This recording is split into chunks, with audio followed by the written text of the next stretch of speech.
Hola amigos y amigas de Epicentro.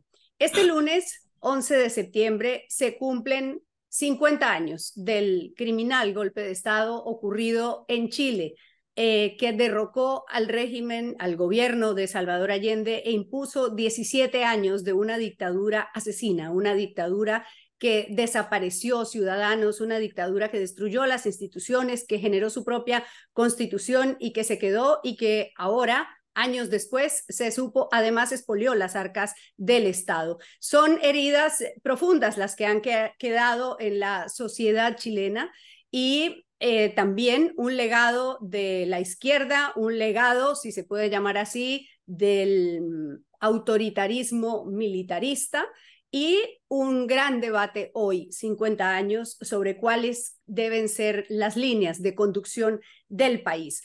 Pues para hablar de todos estos temas he invitado a Marco Antonio Núñez Lozano. Él ha sido diputado, el más votado durante muchos años, ha sido 12 años diputado en Chile, además es médico como Salvador Allende y además pues lo tomó el golpe de Estado chico, tenía 5 años, no, tenía 8 años creo, doctor, cuando ocurrió el golpe, pero su familia tuvo que vivir el exilio y la dictadura ha marcado también parte de su historia. Gracias por aceptar esta entrevista con Epicentro. Bueno, muy contento de poder compartir con todos ustedes desde Santiago de Chile, a pocos días, a pocas horas de conmemorar el 50 aniversario, parece realmente mentira, del golpe de Estado, un evento que a los que tenemos nuestra edad y mucho más nos ha marcado profundamente y que explica buena parte de la historia de Chile del último medio siglo. Uh-huh.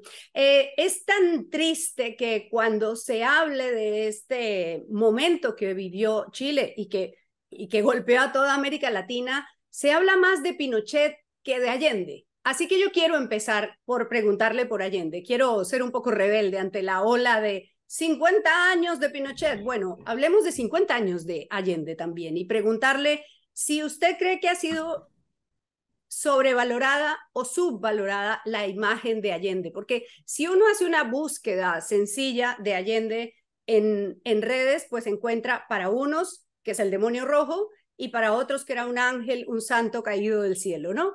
¿Qué, ¿Cuál es usted que conoce, que es político, que conoce la historia de su país?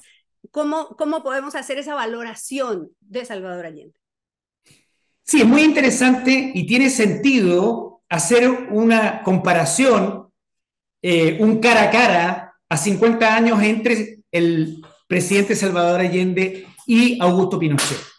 Allende fue un político toda su vida, senador, ministro en el año 39-40 de un gobierno de los primeros gobiernos progresistas, un gobierno del Partido Radical, médico, que le tocó vivir en su presidencia después de tres intentos, de tres veces que fue candidato a finales de los 50, en los años 60, ser electo el año 70, el 4 de septiembre, en un sistema electoral que no se requería mayoría absoluta como en la mayoría de nuestros países. La primera mayoría era ratificada o no por el Congreso y eso ocurrió. Y a Allende le tocó vivir los años de la Guerra Fría, muy intensa, Kissinger-Nixon, muy encima la Revolución Cubana, la polarización de los años 60 y 70 mundial y también en nuestro país, y por lo tanto él intentó una tesis hasta ese minuto inédita, la construcción del socialismo por la vía democrática. Uh -huh. Eh, Básicamente, en ese minuto una contradicción. Él decía, vamos a construir el socialismo con sabor a empanada y vino tinto, ¿sí? Muy típico nuestro. Y fue un gobierno que tuvo muchas dificultades, desde el punto de vista económico, desde el punto de vista de la polarización social. Eh, Finalmente, el gobierno de Allende, a partir del año 71, sufre básicamente un embargo y se polariza de tal manera en nuestro país que desemboca en un golpe de Estado que no es cualquier golpe de Estado. el presidente Allende se suicida en La Moneda con un discurso final que es de antología, que se entiende que lo preparó muchas semanas o meses antes, previendo un desenlace de esas características, pero un golpe de Estado de las Fuerzas Armadas que tiene como singularidad que hay un bombardeo con aviones de guerra en el Palacio de la Moneda en el centro de Santiago. Sí. Que ese día se inicia además una larga persecución, no solo un golpe, es el inicio de una represión de muchos años de terrorismo de Estado, de la consolidación de la dictadura de Pinochet, y Allende toma la decisión de suicidarse. Él lo dice en sus conversaciones de los días previos. Él siente que no sirve para vivir clandestino, que va a ser un lastre, y finalmente él, por responsabilidad, con lo que viene en su discurso, plasma lo que posteriormente viene pasando en gran medida, pero además se constituye como una figura histórica, es un mártir, ¿sí? El martirologio de Allende lo define en su momento final. Esa es la claro, explicación. Pero la valoración del gobierno de Allende, no vamos a hacer un documental sobre Allende, pero la valoración es, bueno, Allende hizo muchas tonterías, Allende destruyó la economía, Allende se encerró, se radicalizó, y hay otros que dicen, no, a Allende lo llevaron a eso. A Allende le hicieron un bloqueo, le sacaron los capitales, le pusieron a la gente en contra y le impidieron poner en marcha sus políticas, sus propuestas. ¿Con cuál de esas dos se queda? ¿O hay matices en las dos? Es que hay matices como es la vida, como es la historia. Claro. Ambas posiciones tienen parte de la verdad. Primero, Allende básicamente no era respaldado por la mayoría de su coalición, que no creía en este proyecto, que había definido su propio partido años antes en un congreso ideológico, que aquí, para avanzar, había que promover la vía revolucionaria, violenta para la toma del poder, no la victoria de las elecciones democráticas. Tenemos un escenario donde básicamente tres actores muy poderosos, la derecha y el empresariado chileno, Norteamérica, Estados Unidos, el Departamento de Estado, la CIA, y la clase media, conforman una tríada mortal para un gobierno, porque rápidamente el respaldo de la clase media lo pierde Allende y se transforma en un gobierno mayoritario.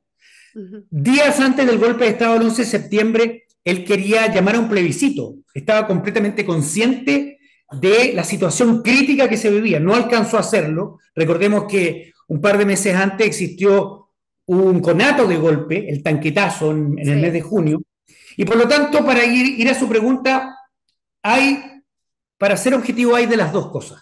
Un gobierno que falla, que no es capaz de desarrollar su proyecto, y una oposición brutal que desemboca en un desenlace trágico y violento como es el golpe de Estado del 11 de septiembre de 1973.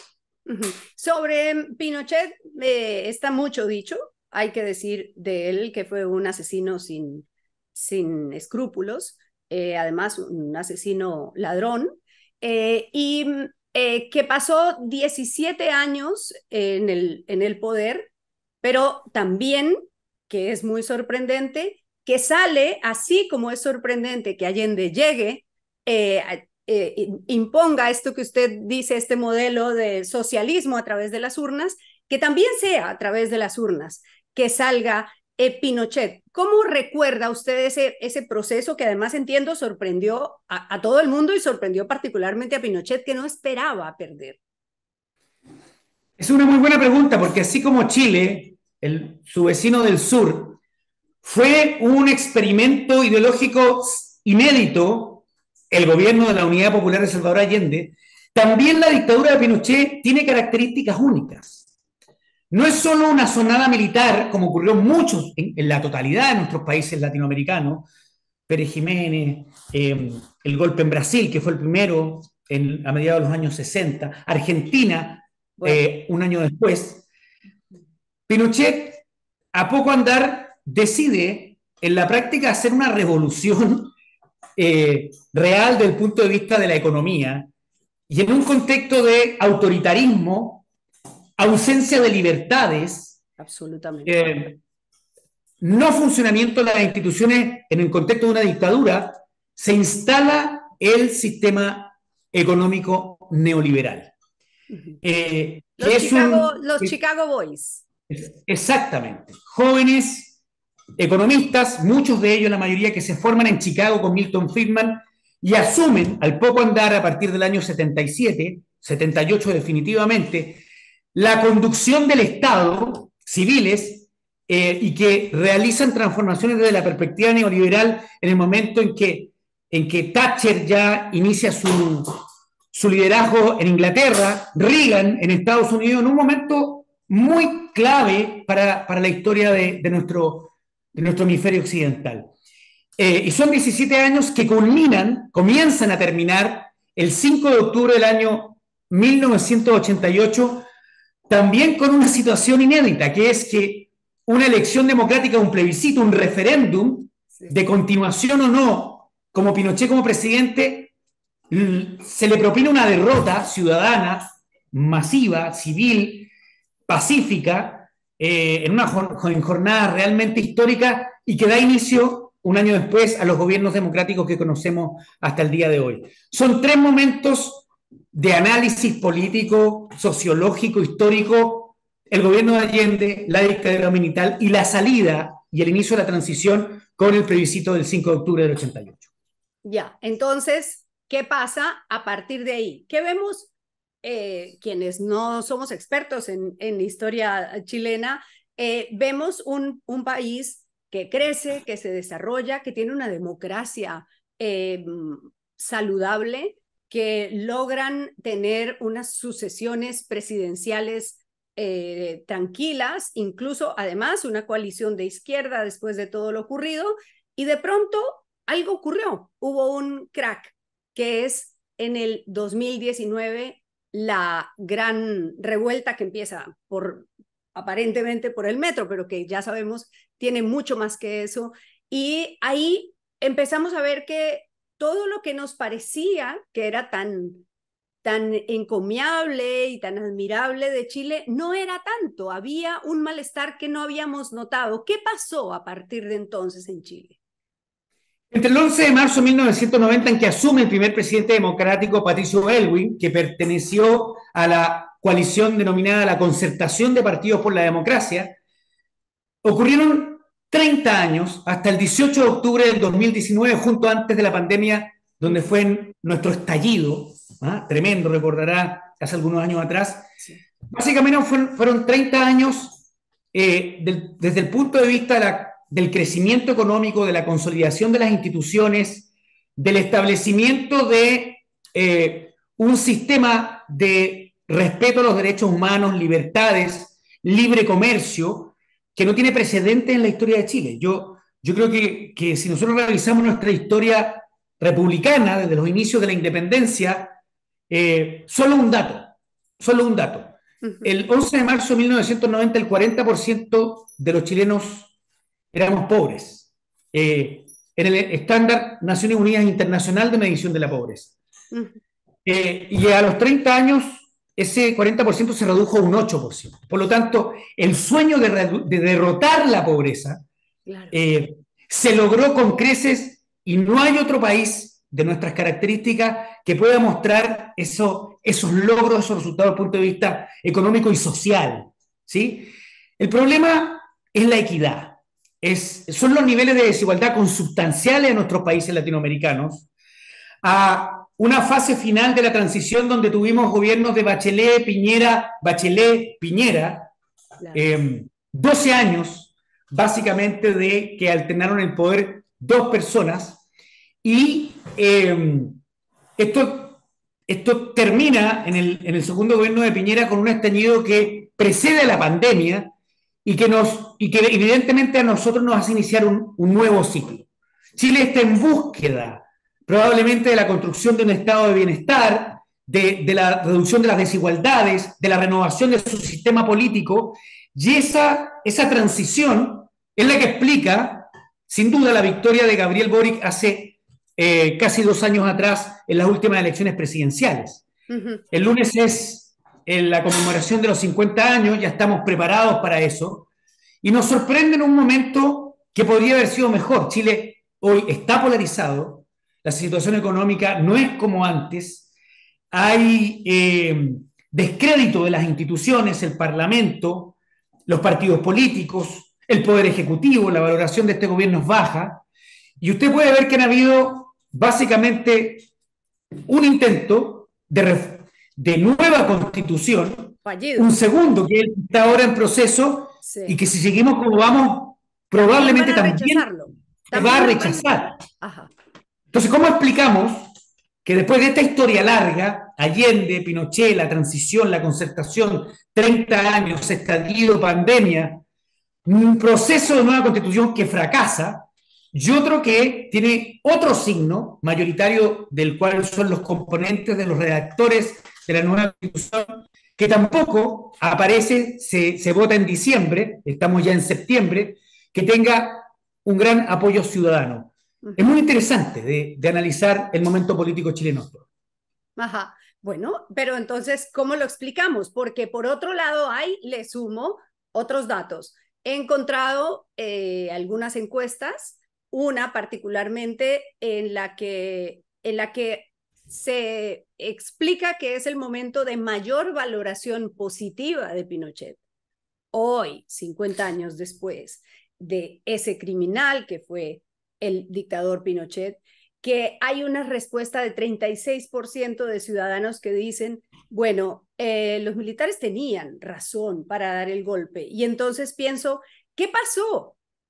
¿Por qué se les vino todo encima y por qué hoy hay más malestar con la democracia? ¿Por qué hay menos confianza en las instituciones cuando han pasado una historia tan tremenda? ¿Será porque tenemos la memoria frágil, porque ya los familiares de los desaparecidos han ido falleciendo, porque han pasado años? ¿Qué es lo que está ocurriendo que hace que se olvide y que se pueda valorar mejor a Pinochet hoy? Es cierto lo que plantea, no significa que la mayoría de Chile se transformó en pinochetista, pero hay un porcentaje alto que llama la atención, Uh -huh. que no cree que la democracia es el mejor sistema, que está dispuesto a vivir en algún sistema de mayor autocracia, Uh -huh. que no cree que los derechos humanos son fundamentales, que los relativiza, que aumenta la valoración positiva o neutra de la dictadura de Augusto Pinochet, en comparación a cuando conmemoramos 40, 30, 20 o 10 años. A los 10 años se Incluso, iniciaron las protestas contra Pinochet, yeah. a los 20 se inicia la transición con Elwin, a los 30 Lagos, el expresidente Ricardo Lagos, en un momento muy histórico, abre la moneda a las puertas y también una puerta lateral por donde salió el cadáver de Allende. A los 40 años, el presidente Piñera de derecha reconoce la participación civil y de cómplices pasivos en la dictadura, dando un paso fundamental para la renovación de la derecha, despinochetizarla. Y ahora, a los 50 años, nos encontramos con la realidad que usted muy bien describe. Tiene que ver con desconfianza en las instituciones. El gobierno del presidente también tiene que ver con esto. Está en una muy baja valoración, menos del 30%. Explotaron en los últimos meses casos de corrupción que golpearon duramente el relato con que llevó a la coalición de Boric al poder a ganar las elecciones.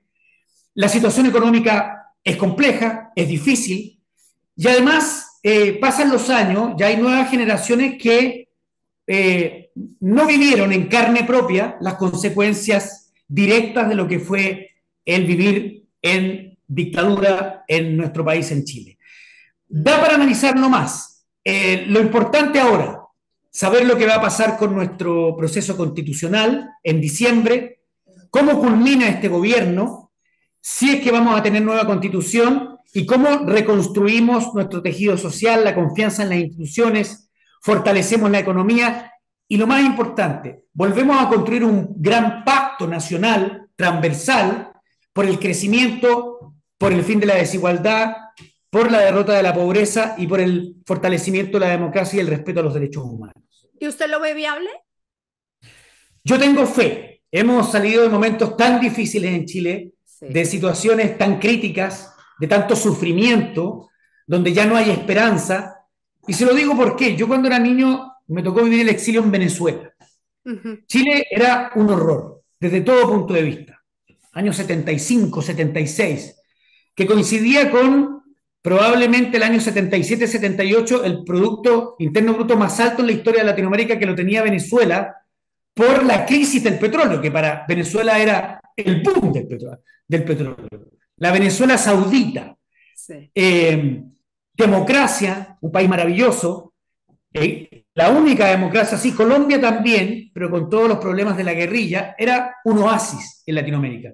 Y si usted mira en retrospectiva, ¿sí? 45 años después, 40 años después, uno puede ver cómo rápidamente un país se También. puede deteriorar a los niveles en que hoy está Venezuela y puede avanzar en crecimiento, en fortalecimiento de las instituciones, en tejer el tejido social, en fe en el destino y en la construcción de un relato y de un proyecto común que nos una como país y que pueda superar básicamente nuestros problemas más importantes, que son la desigualdad, el centralismo y el optimismo para mirar lo que viene y que nuestros hijos puedan vivir en un país mucho mejor que el que vivimos nosotros. Ujú. No se puede hacer una entrevista, un reporte periodístico sobre los 50 años del golpe sin hablar de las víctimas. El proceso de reparación, el proceso de verdad histórica, el proceso de, por supuesto, de la garantía de no repetición, es un proceso que ha avanzado, pero como a ritmos diferentes, ¿no? Como que avanza y se frena. ¿Cómo está hoy ese proceso de suturar, de cerrar las heridas de las víctimas del régimen de Pinochet? Lo más grave son los detenidos desaparecidos, son más de 1.000, que todavía no sabemos dónde están, suponemos dónde están. Eh, Muchos de ellos los cambiaron de lugar, donde los enterraron de manera ilegal, Uh -huh. los lanzaron al mar, al ancho mar que tenemos tanto Perú como Chile. Esa es una herida latente porque todavía hay familias que esperan, ¿sí? De que aquellos que saben finalmente el destino de esos cuerpos puedan decir la verdad. Pero también está la tortura, ¿sí?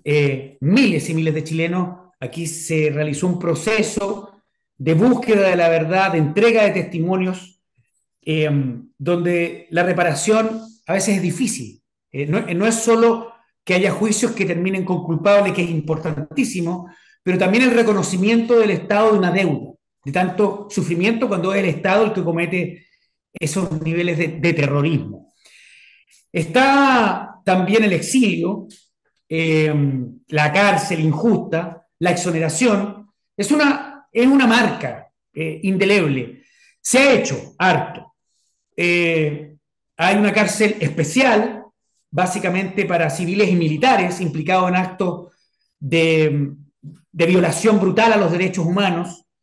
Pinochet finalmente Bueno. estuvo detenido, no en Chile, estuvo detenido en Londres durante varios meses, básicamente por estas causas. Y lo importante, creo yo, es solidarizar con las víctimas siempre. La verdad, la justicia, la reparación y la reconciliación son los pasos que tenemos que ir dando, aunque haya pasado tanto tiempo, y mirar al futuro en la perspectiva de que nunca más se repita, que los problemas de la democracia se resuelven con democracia, que la violencia no puede ser un instrumento válido para la resolución de nuestros conflictos, que el respeto a los derechos humanos son fundamentales para que la convivencia sea posible. Y finalmente, si nos ponemos de acuerdo en estos tres elementos tan básicos, yo miro el futuro en Chile con optimismo. Bueno, y ver que se ha esclarecido el asesinato de Víctor Jara da una esperanza de que, a pesar de que ha pasado tanto tiempo, pues la justicia puede seguir avanzando. Eso es un gran mérito. Así es, pues la memoria es la cultura, son las canciones de Víctor Jara, son los libros, son los relatos de los que vivieron más duramente la represión. Y la muerte de Víctor Jara es simbólica. Él es un cantante, muchos de los auditores conocen sus canciones. Eh, Él recibió más de 40 balas, lo hicieron cantar con las manos fracturadas. Antes de ejecutarlo, le cortaron la lengua. Uno puede entender en un contexto de guerra explicar situaciones de muerte entre compatriotas, una guerra civil, pero ese nivel de encarnizamiento y de crueldad que el propio Víctor Jara sufrió antes de morir, su cuerpo lo fueron a tirar cerca de un cementerio en la zona sur de Santiago. Él es un símbolo de lo que no puede volver a ocurrir nunca en ningún país y que nosotros tenemos que lamentar, pero esperanzarnos con sus canciones de amor, de solidaridad, de unidad, con una guitarra y con su voz tan melodiosa. Le recomiendo a los auditores que el día lunes, en un acto de solidaridad con nosotros, lo puedan escuchar. Que así sea. Muchas gracias, doctor Marco Antonio Núñez. Muy lúcido todo lo que nos dijo y bueno, abrazos para Chile, para el pueblo chileno tan valiente. Un saludo a todos los hermanos peruanos, latinoamericanos también. Y bueno, que este testimonio que da Chile respecto de la dictadura, la democracia, las dificultades, sirva de experiencia también para todos los países latinoamericanos y particularmente para el Perú. Un gran abrazo, nos vemos. Muchas gracias. ¿De dónde viene el viento, el sol y el agua? Tú que manejas el curso de los ríos, tú que sembraste el vuelo de tu alma, levántate y mírate las manos para crecer, estréchala a tu hermano. Juntos iremos, unidos en la sangre. Hoy es el tiempo que puede ser mañana. Líbranos de aquel que nos domina en la miseria. Tráenos tu reino de justicia e igualdad.